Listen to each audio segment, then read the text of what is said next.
महर्षि मेहि की बोध कथाएं। साधना में धैर्य और प्रेम चाहिए। साधना में क्या चाहिए? धैर्य और प्रेम चाहिए।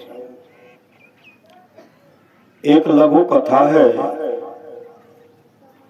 एक राजा के मन में विरक्ति हो गई।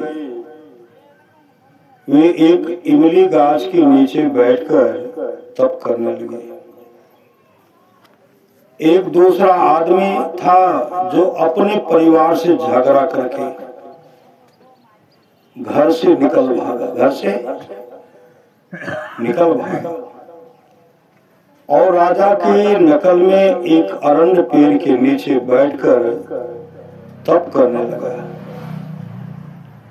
भगवान की ओर से राजा के लिए उत्तम भोजन और उस अरण्य गाछ के नीचे बैठने वाले के लिए मरुए की रोटी भेजी जाती थी। क्यों? पत्नी से झगड़ा करके भागे थे श्री सदगुरु। पहले बहुत धमकाते थे, हमें तो सब कुछ करे श्री सदगुरु, हमरे पर चमक दमक, बराबर पत्नी को गाली गलौज करते रहते थे। झगड़ा करके कहते घर में हुआ खटपट। अच्छा बाबा जी मठ पर पड़ा काम तो रमते राम पड़ा फक्का, मतलब टुक्का। चलो सबसे अच्छा गृहस्थी पक्का।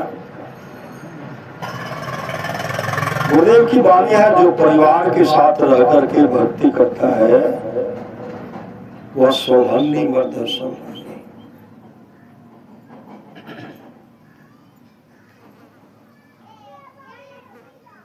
एक पत्नी से झगड़ा करके घर में सबसे झगड़ा करके गए थे।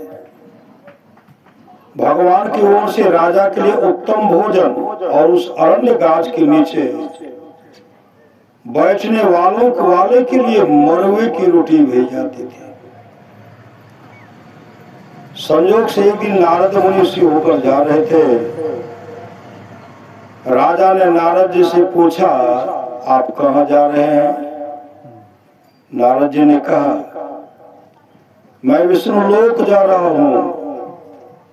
राजा ने कहा, महाराज जब आप विष्णु भगवान के यहाँ जा रहे हैं तो भगवान से आप पूछेंगे कि मुझे इस इमली गाछ के नीचे कितने दिनों तक तप करने पर उनके दर्शन होंगे? नारद जी ने कहा,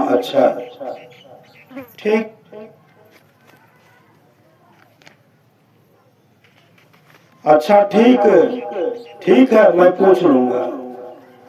नारद जी आगे बढ़े तो अरण्य गाछ के नीचे बैठने वाले भी उससे कहा कि महाराज केवल राजा के लिए नहीं, मेरे लिए भी भगवान से पूछेंगे मुझे इस अरण्य गाछ के नीचे कितने दिनों तक तप करना होगा। नारद जी ने कहा कि बहुत अच्छा, तुम्हारे लिए भी मैं भगवान से पूछ लूंगा, तुम्हारे लिए मैं भगवान से पूछ लूंगा। नारद जी जब भगवान विष्णु के पास पहुंचे तो भगवान विष्णु से उन्होंने पूछा कि भगवान, एक राजा इमली गाछ के नीचे बैठकर तप कर रहे हैं और एक दूसरा आदमी अरण्य गाछ के नीचे बैठकर तप कर रहा है।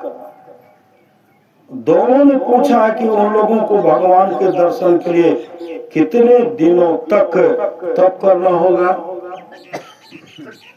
भगवान विष्णु ने कहा कि इमली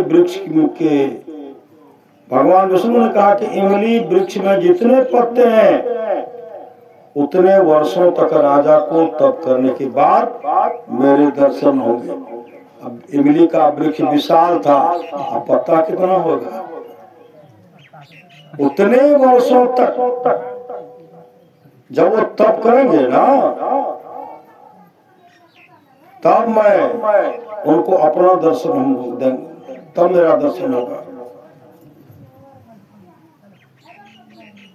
और अरण्य गाछ के नीचे जो बैठा है, अरण्य वृक्ष में जितने पत्ते हैं उतने वर्षों तक उसको भी तप करना होगा, तब मेरे दर्शन होंगे।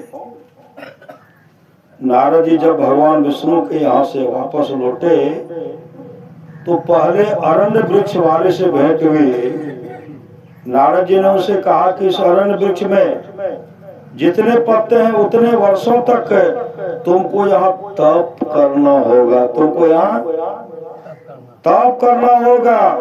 ऐसा तुम्हारे लिए भगवान विष्णु ने कहा है। वह आदमी जब अरण्य गाछ के पत्तों को देखने लगा तो बहुत से पत्तों को देखकर घबरा गया और यह सोच कर चल दिया कि इतने वर्षों तक कौन तप करे, इतने वर्षों तक कौन तप करे, इससे तो घर का झगड़ा ही सही है, घर में रहेंगे झगड़ा भी करेंगे, घर ही में रहूंगा। वह अपने घर वापस आ गया, वो अपने घर वापस हो गया। जब नारद जी राजा के पास पहुंचे तो राजा ने बड़ी आतुरता से उसे पूछा कि महाराज मेरे संबंध में भगवान से जानकारी ली थी? नारद जी ने कहा कि हाँ, भगवान विष्णु ने आपके लिए कहा है कि इस इमली वृक्ष में जितने पत्ते हैं उतने वर्षों तक आपको तप करना होगा, तब आपको दर्शन देंगे। यह सुनते ही राजा प्रेम में मग्न हो गए, यह सुनते ही राजा प्रेम में मग्न हो गए और नाचने लगे। राजा को खुशी थी कि भगवान के कभी तो दर्शन होंगे। इतने भगवान विष्णु वहां पहुंच गए, तुरंत श्री सदगुरु एक को पत्ता झड़ा था। भगवान तो भाव के भूखे होते हैं। इतने भगवान विष्णु वहां पहुंच गए। नारद जी ने भगवान से पूछा, आपने तो हद कर दी, मुझसे तो आपने कहा था कि इमली वृक्ष में जितने पत्ते हैं उतने वर्षों तक तप करने के बाद राजा को आपके दर्शन होंगे, लेकिन आप तो तुरंत ही आ गए। भगवान विष्णु ने कहा कि देखते हैं राजा को कितना प्रेम है, राजा के अंदर प्रेम को देखते हैं राजा को कितना प्रेम है।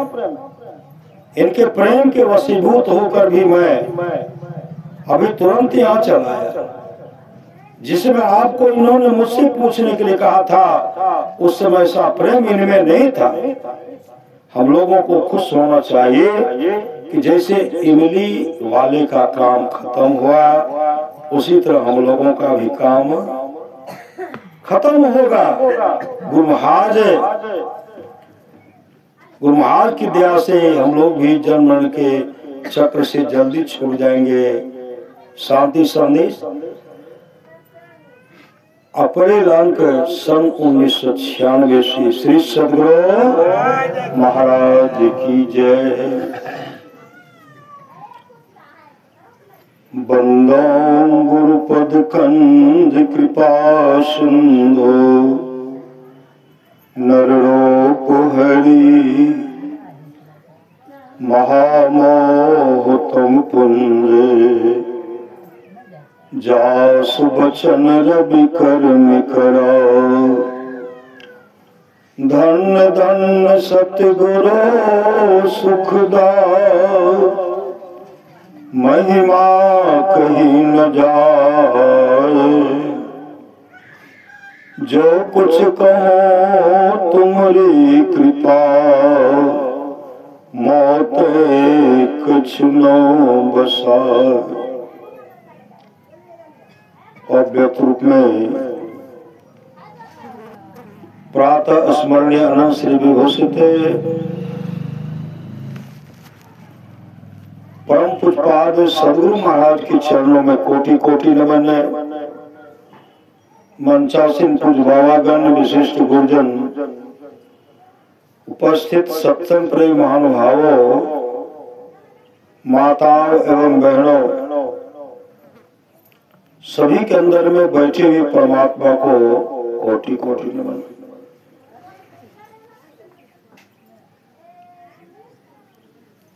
परमाराज सूर्य महाराज की वाणी है, भक्ति मार्ग में उकताना नहीं चाहिए, भक्ति मार्ग में उकताना नहीं चाहिए।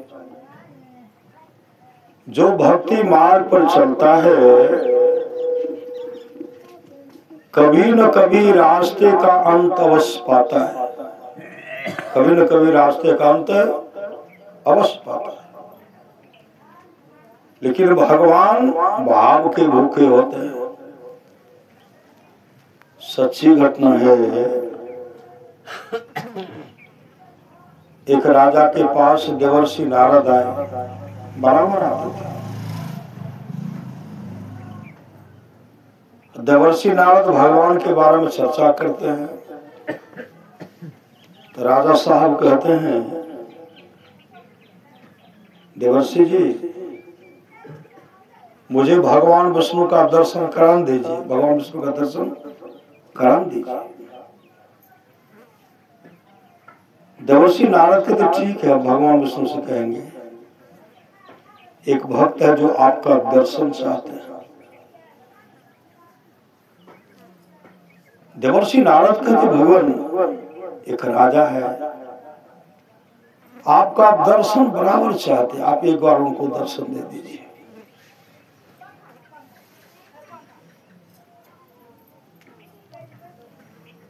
भगवान विष्णु उसी समय क्या किए, बहुरूपीय का वेश बना लीजिए। जैसे वहां पहुंचते हैं कहते राजा साहब को कहिए कि एक बार वो मेरा दर्शन कर ले, मेरा दर्शन।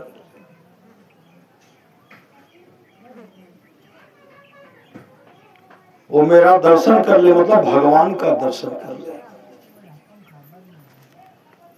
हम भगवान है, भगवान।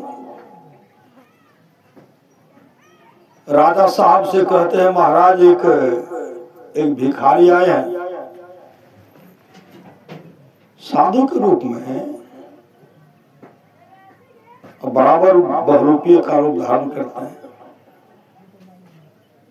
वो कहते हैं हम भगवान विष्णु हैं। वो कहते राजा साहब से कहे कि मेरा दर्शन कर ले। राजा साहब कहते भगवान इतने बड़े सस्ते नहीं है, उसको भगाओ, उसको भगाओ।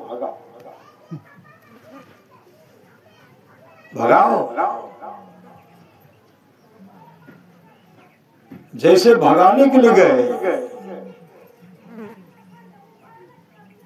वो कहते हैं उनको कहिए न मेरा दर्शन कर लेगा, हम भगवान विष्णु हैं। फिर राजा खबर भेजते भगवान इतने बड़े सस्ते नहीं होते हैं, को भागने के लिए चले आए। दूसरे दिन वही हाल, तीसरे दिन वही हाल।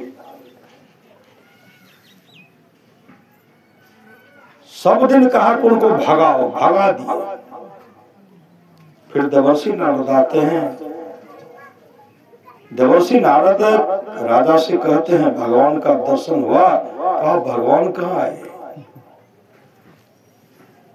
कहा भगवान तो कहे कि हम गए थे, बहुरूपीय का रूप धारण किए थे,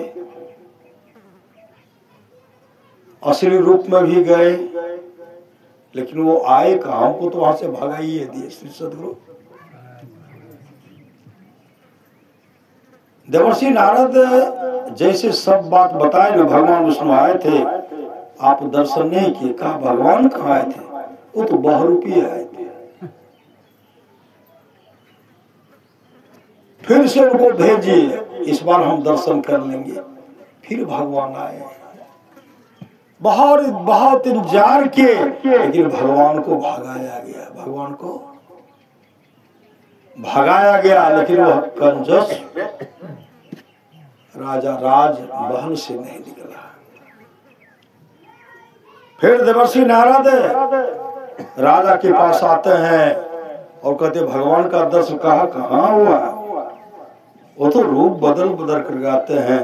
कहते भगवान विष्णु तो कहे कि हम ही थे, कहा नहीं, उनको कहे अपने रूप में निकले, अपने रूप में भगवान विष्णु का जो रूप है ना, उसी रूप में उनको कहिए आने के लिए। उस रूप में भी भगवान तैयार हो गए, उसी रूप में जाकर हम दर्शन दे देंगे। भगवान विष्णु का रूप धारण किए हुए हैं। जैसे दरवाजे पर पहुंचे, कहते हैं राजा से कहो कि भगवान विष्णु आ गए, भगवान विष्णु आए, को मेरा दर्शन कर लेगा। राजा से बहुत कहे, लेकिन राजा टस्सी मस नहीं हुए। अंतिम में फिर भेजे, कहा राजा भगवान इतने सस्ते नहीं होते हैं कि किसी के कहने पर दौड़ते हुए चले जाएंगे। वो भगवान थोड़े होगा, बहुत रुपया होगा।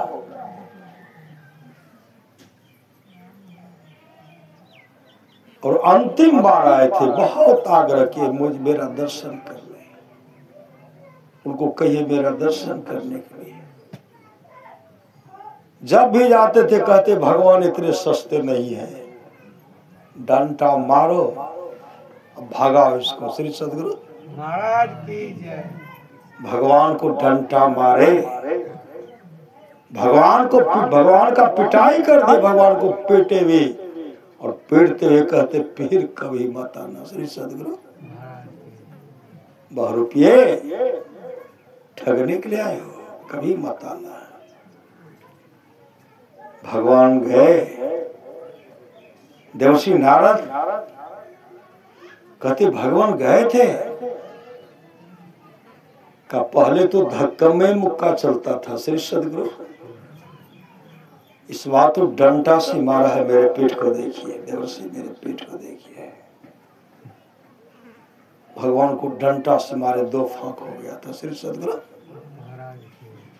इस धरती पर जब भगवान को नहीं पहचानते हैं श्री सदगुरु, किनको पहचाने?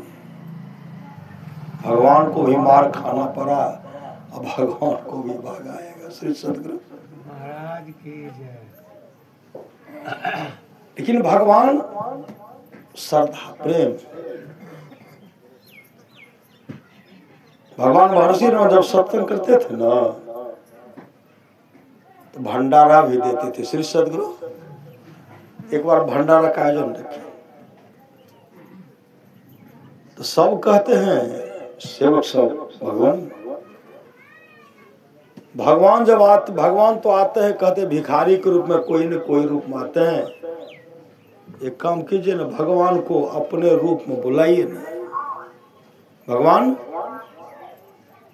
भगवान विष्णु का जो रूप है उस रूप में भगवान को कहिए आने के लिए, नहीं तो किसी रूप में भगवान हमको दर्शन दे दे, कहिए ना आने के लिए। सत्संग का आयोजन रखे, उधर भंडारा बन रहा है, भंडारा बन रहा है तो एक साधु टहल रहा है। भोजन बन करके तैयार हो गया, भगवान साधु के बीच में कहते हैं थोड़ा भिखारी के रूप में थोड़ा भोजन दे दीजिए, जोरों की भूख लगी है। जो भोजन बनाए थे कहते हैं तो सो तुमको कहा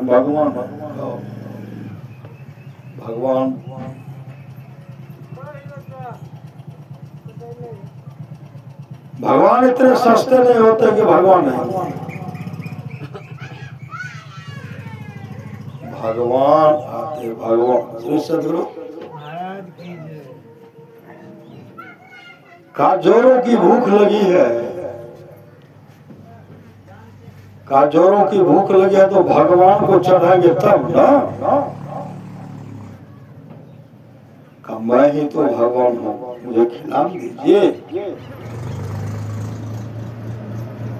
बहुत आग्रह किए, जहाँ भंडारा बनकर के तैयार है वहां गए, कहते हैं काम कीजिए ना, जल्दी से भगवान को चढ़ा दीजिए, कुछ हमको दे दीजिए। तो भगवान को चढ़े नहीं कि तुमको देंगे, जोरों की भूख लगी है, हम भगवान विष्णु में खिला दीजिए।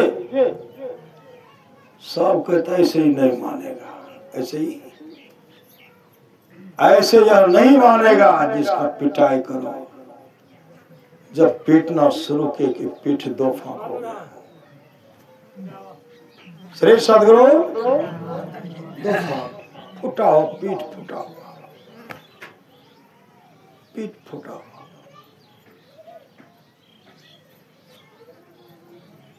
अंत में कहते थोड़ा भी तो दे दो, डंडा मार मार करके भगाए।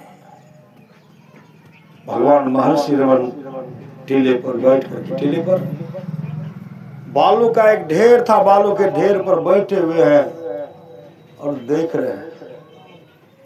जिन्होंने कहा था भगवान को भेजना है, भगवान को आने के लिए कहिए, भगवान आए तो भगवान को पहचान नहीं पाए। पहले तो धक्का मुक्का दिए, अब तो डंडा से डंडा लाठी से प्रहार कर रहे हैं। अंत में भगवान को मार मार करके भगाए। भंडारा बनकर के तैयार हो गया,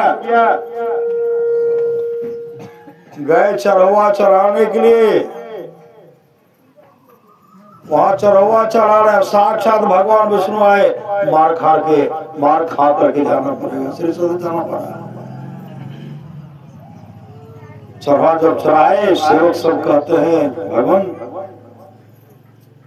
भगवान कहते आते हैं तो भगवान को बुलाइए ना, भगवान को बुलाइए ना, भगवान को बुलाइए। भगवान भोजन ग्रहण करेंगे और हम लोगों को दर्शन देंगे।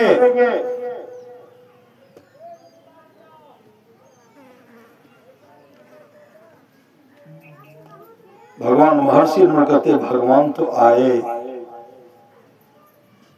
भगवान का पिटाई भी किया गया, पिटाई के मार मार करके उनको भगा दिए। आए और चले भी गए। कहा भगवान कहाँ थे? कहा थे भिखारी था। कहा भगवान तो कोई रूप धारण करके परीक्षा लेने के लिए आता है। शिव अज सुख सनकादिक नारद जीवनी ब्रह्म विचार विशारद सब कर मत खगनायक येहा करिए राम पद पंकज नेहा श्रुति पुराण सब ग्रंथ कहाही रघुपति भगत बिना सुख नहीं। इस श्रद्धा प्रेम कई बार भगवान को चाहना पड़ा, मार खा के। जो प्रेम रस शाखा नहीं अमृत पिया तो क्या हुआ, उपकार में सिर दिया नहीं जुग जुग जिया तो क्या हुआ। देखी गुलिस्ता ओ सीता मतलब न पाया शेख का, सारी किताबों याद कर हाफिज हुआ तो क्या हुआ। जो प्रेम रस शाखा नहीं अमृत पिया तो क्या हुआ।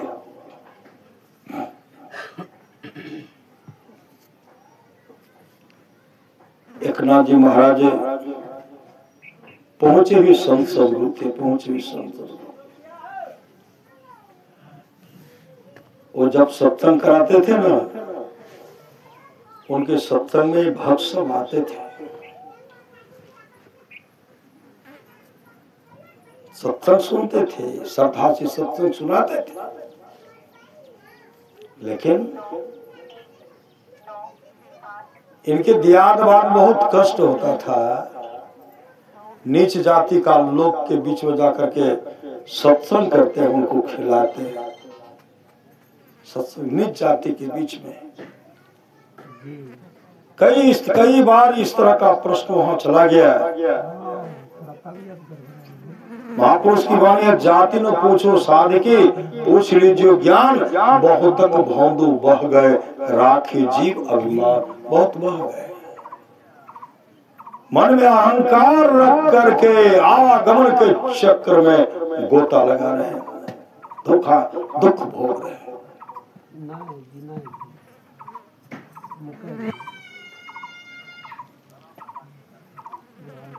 इसलिए एकनाथ जी महाराज भंडारा बना रहे थे, भंडारा साधु सबको भोजन करने के लिए। अपने जाति में भी निमंत्रण दे दिए, ब्राह्मण सब में। अब ब्राह्मण सब वैष्णव कम में नहीं मिलेगा। एकनाथ जी महाराज तो सदगुरु थे, भेजे खबर, निमंत्रण भिजवाए। सब क्या करते, विचार करते हैं, निमंत्रण ले लीजिए, भोजन बन करके तैयार होगा, हम लोग जेबे नहीं करेंगे, हम लोग जाएंगे नहीं। क्योंकि ब्राह्मण होकर भोग करके भी, उच्च जाति का होकर भी ये भ्रष्ट हो गया है। नीच जाति के लोग को सत्संग सुनाते हैं, उनके बीच बैठ करके भोजन करते हैं। इनके भोजन को, सब भोजन को बर्बाद कर देना है। सब विचार कर लिया, सब मुसदन सब गुम न होते हैं, नहीं होते हैं।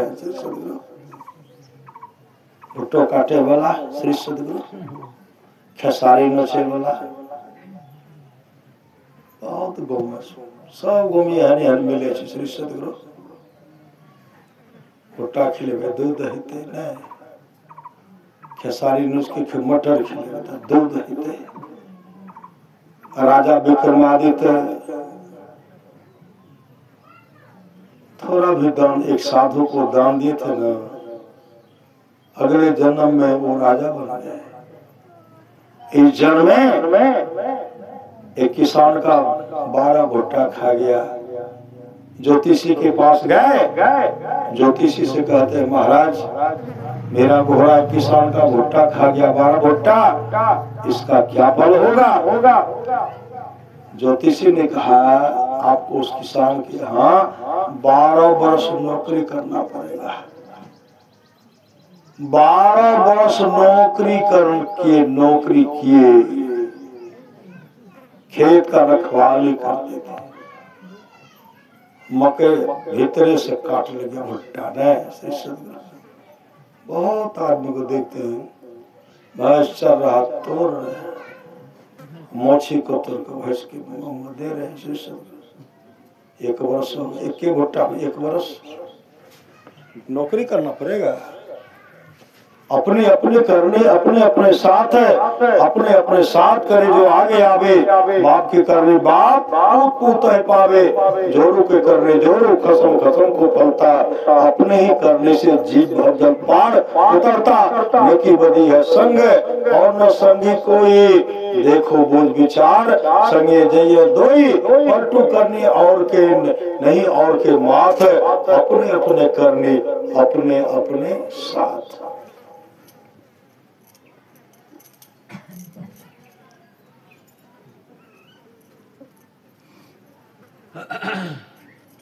एक दिन की बात है, बहुत चोर आए, फसल काट करके बोझा बना लिए, लेकिन उठाने वाला कोई नहीं है।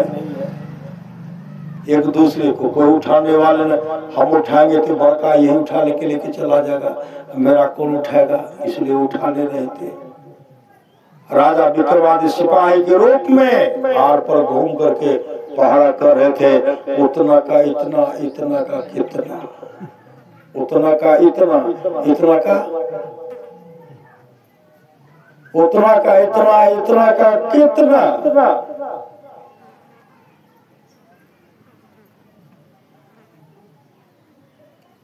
चरवा सब कहते थे पागल भाग ले, उठाओ जल्दी से उठाओ। कहते पहले कहानी सुनाए है, राजा विक्रमादित्य कहानी सुनाए, राजा विक्रमादित्य थे वो। कहानी सुना रहे हैं, सुनाते सुनाते कहते राजा विक्रमादित्य को एक किसान का भुट्टा खाया था, 12 वर्ष नौकरी करना पड़ेगा, करा। अब तुम लोग जो बोझा का बोझा लेके जाओगे, कितने वर्ष नौकरी करना पड़ेगा? मैं ही राजा विक्रमादित्य हूं, मैं राजा विक्रमादित्य। इधर उधर भागने के लिए प्रयास कर रहे हैं। राजा विक्रमादित्य तो सबको पहचान। श्री सदगुरु महाराज की जय। गप न करिए राज।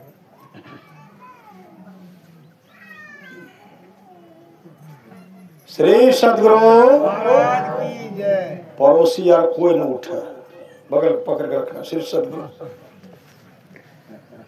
सिर्फ कोई नीचे घर में जाए जो गए। हाँ हाँ श्री सदगुरु जन्म जन्मांतर से तो जुगिए रहल छियै। 28वां बार सतयुग, 28वां बार त्रेता युग, 28वां बार द्वापर युग, 27वां बार कलयुग, 28वां बार कलयुग चल रहा है जे जोगइए में लागे। श्री सदगुरु चोरी हो गई न। राजा विक्रमादित्य का तुम जो बोझा का बोझा ले जाओ, कितने वर्ष नौकरी करना पड़ेगा। सब राजा के चरण लिपट गए। का सब फसल को राजा के पास पहुंचाइए। किसान के पास राजा विक्रमादित्य का सब किसान के पास भिजवाए, जो मजदूरी था उनको दिए। श्री सदगुरु सर्वेम से कहते तो राजा विक्रमादित्य किसान काफी चिंतित हुए। हम मेरे खेत का रखवाली राजा साहब की रोने लगे। राजा विक्रमादित्य तो कर्म फल हम भोग ले, फिर भोगने के लिए नहीं आना पड़ेगा। श्री सदगुरु महाराज की जय। सब मुसदन को निमंत्रण दिए भोजन करने के लिए। भोजन जब बन रहा था ना, श्री सदगुरु भोजन जब बन रहा था, दो भिखारी जा रहे थे। भिखारी कहते हैं एकनाथ जी महाराज के यहाँ बड़ा सुंदर भोजन बन रहा है, लेकिन हम लोगों का अधिकार तो उस पर है नहीं। हम लोगों का अधिकार तो जूठा पर हम लोगों को तो जूठा ही देगा, सुंदर भोजन कैसे देगा। उनको दरिद्र नारायण का दरिद्र नारायण। एकनाथ जी महाराज की पत्नी सुन ले, स्वामी देखते हैं दो दरिद्र नारायण जा रहे हैं और कहते बहुत सुंदर भोजन बन रहा है, लेकिन हम लोगों को उस पर अधिकार है, हम लोगों को तो जूठा मिलेगा। चलो सुबह सुबह जाने से कोई फायदा नहीं, हम लोग को जूठा मिलेगा। एकनाथ जी महाराज की पत्नी एकनाथ जी महाराज से कहते स्वामी दो दरिद्र नारायण जा रहे हैं, भोजन बनकर तैयार खिला दीजिए। और दोनों को बुला करके खिलाए, मन प्रसन्न हो गया, मन प्रसन्न हो गया। और उधर मुसदन सब विचार करते ब्राह्मण सब, कोई खाने के लिए जाएंगे नहीं, और जो जो जाएंगे ना खाने के लिए उनको डंटे मारेंगे। श्री सदगुरु डंटे से पिटाई करेंगे, कोई खाने के लिए नहीं जाएंगे। हर जगह मुसदंड को पहरा में लगा दी, कोई आवे तो पिटो, खाने के लिए पिटो। हर जगह व्यवस्था, पिटाई का व्यवस्था कर दिए, डंटा लेकर के खड़े। उसी समय गांव के लोग के बुलाने के लाएंगे तो नहीं जाएंगे, बुलाने के लिए जैसे गए, कहा नहीं हम लोग भोजन नहीं करेंगे, मतलब इनका बना हुआ भोजन बर्बाद हो जाए, वही चाहते थे। उसी समय एकनाथ जी महाराज पितृलोक को आवाहन करते हैं, हे पितृगण सब, हे महापुरुष सब, आप आज आकर के भोजन यही ग्रहण कर लीजिए, मेरे यहाँ भोजन कर लीजिए। जो पितृगण थे फटाफट वहां से नीचे उतर गए, बिछावन लगी हुई थी, बैठ कर सब भोजन कर रहे हैं, खाना पर बड़ा श्रद्धा से खा रहे हैं। जो मुसदंड पहरा दे रहे थे कहती तो हमार काका के आवाज छे श्री सदगुरु। काका तो मर गए 12 बरस में गए। ई तो ओकर काका के आवाज छे, ओकर दादा के छे, हमर बाप के छे।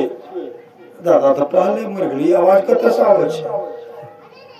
झांक के देखते हैं तो उनके पितृगण सब है। पितृगण सब कहते गणनाथ जी महाराज अब आपको जब भी भंडारा देने का मन हो ना, उन लोगों को नहीं कहना मछली खाने वाले को, हमको खबर कर देना। एक बार पुकार ले लीजिएगा ना, पितृगण हम लोग उतर करके खा लेंगे। ये जो देखे सुने सब दौड़ पड़े। अहाँ सब तक भोजन नहीं करबे, अहाँ के कको खा रहल छे।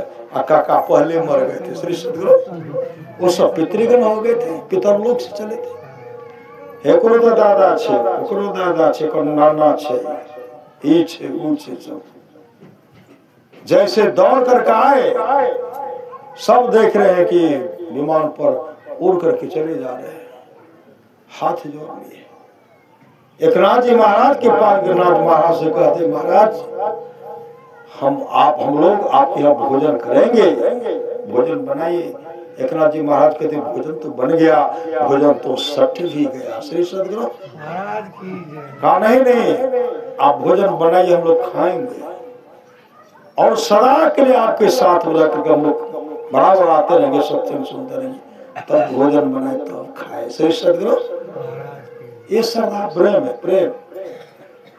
इसलिए भगवान को प्रेम से पुकार सकते, प्रेम से बुलाइए और भगवान हमेशा सदैव हमारी रक्षा करते हैं, हमारी सदैव रक्षा करते हैं। तन मन आत्म रक्षक है गुरु, गुरु ही के नाम एक देव है। तन का रक्षा करने वाला, मन का रक्षा करने वाला, आत्मा का रक्षा करने वाला कौन है? सावधान सदगुरु। बिना गुरु की कृपा पाए जीवन नहीं, जीवन उधारा है। फंसी श्रुति आई हम फांसी अयम सुधी, आपने नासे भई भवशोक की बासे, कठिन जहते उधारा है। गुरु निज भेद बतलावे सुरत को, राह दर्शावे जीव तापी आवे सुरत को आई तारा है। गुरु की नित्य कर पूजा, जगत निशम नहीं दूजा, मैं को अन्य सूझा फुकत गुरु ही अधारा।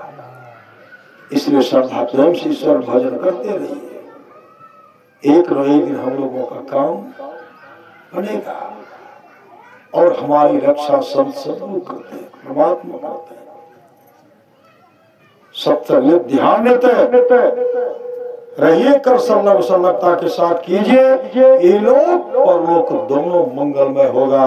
बोलिए प्रेम से श्री सदगुरु महाराज की जय।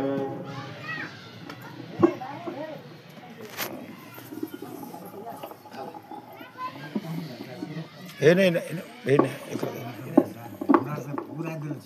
पूर गलिया तब कहियो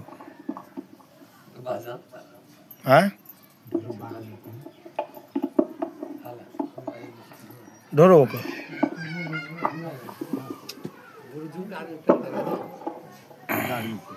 हाँ